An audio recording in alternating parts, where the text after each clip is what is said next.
Welcome back to KSN News at 4. I am joined by Sarah Lopez, Sedgwick County Commissioner for District 2. Sarah, thank you so much for joining us today. Thank you for having me. We really do appreciate it. All right, you are running for a second term in office.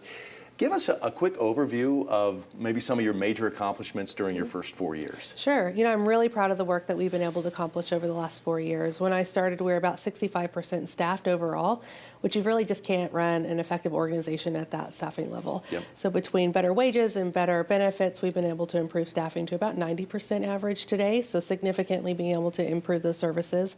We've also been able to lower the mill levy 2 years in a row. So in 2025, we're going to be at the lowest mill levy we've seen at Sedgwick County in nearly 30 years. So being able to improve services and cutting taxes is something that a lot of people say they want to do, and I'm really proud that we can say that we actually have been able to do that over the last 4 years. One of the biggest topics in this election cycle, you know it's coming, you've heard about it, property taxes. It's a big issue. 60% of residential properties in Sedgwick County appreciated in value this year. The question is, what are you doing, or what can you do on the commission to sort of give some relief to property owners? Sure. Well, I feel like it can't be business as usual in local government anymore, and we have to find ways to responsibly modernize local government. And really, that's going to come down to finding functional consolidation efforts, making that a priority. We've already created a blue ribbon committee between Sedgwick County and the city of Wichita to look at where there are duplication efforts happening today. And as long as they meet two criteria, which is to lower the cost and to improve services, then we're really going to ensure that we move down that path, because that's the only way we're going to see that significant lowering of cost of services from government. Quick follow-up question. Some commissioners are proposing a countywide sales tax to be used for things like cultural and recreation funding, and then using property taxes for core services. That's a proposal that's out there. Do you support that? I'm open to looking at anything that would actually lower the burden on families and businesses in our community. I don't know if that does that, or if it just shifts the burden to a sales tax instead of property taxes.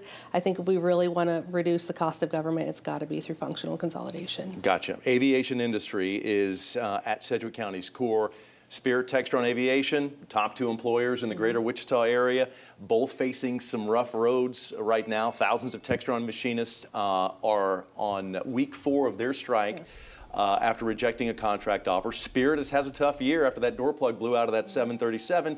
Thousands of Boeing machinists walked off the job last month. Now companies and suppliers in Sedgwick County, they're starting to feel the pinch. A lot of employees are being furloughed right now. Is there anything, or what can be done to help these workers at the county level to sort of make the aviation industry just a little bit stronger? Well, one thing that I'm really proud of that I was able to do over the last few years is WSU led an effort for a Build Back Better grant, which really focuses on smart manufacturing. I had the opportunity to help close that deal and going to DC and advocating for that, which allows us to kind of open the door, which isn't something that's going to help in this moment, but really to look at the future of aviation and ensure that we remain the air capital of the world. Of course, my prayers are with everybody that's on strike. I hope that they find a solution to that very quickly and realizes and values, you know, the work that the employees are providing, and can get back to work soon. Got about 30 seconds here. One last question. If you do win re-election, what are your top priorities for the next 4 years? Sure. I think number one, you've already mentioned, is property tax relief and finding those functional consolidation efforts. I think the other one is mental health. And we're seeing a lot of improvement there already between the mental health hospital and the city's multi-agency center. We're expanding ComCare Crisis and co-locating that biomedical campus. So it's shifting, it's getting better, but there's still a lot of work left to do. Okay, Commissioner Lopez, thank you so much for spending some time today. Really do appreciate it. Coming up in about 20 minutes, Jeff Blubaugh will be here to answer those same questions. We'll be right back.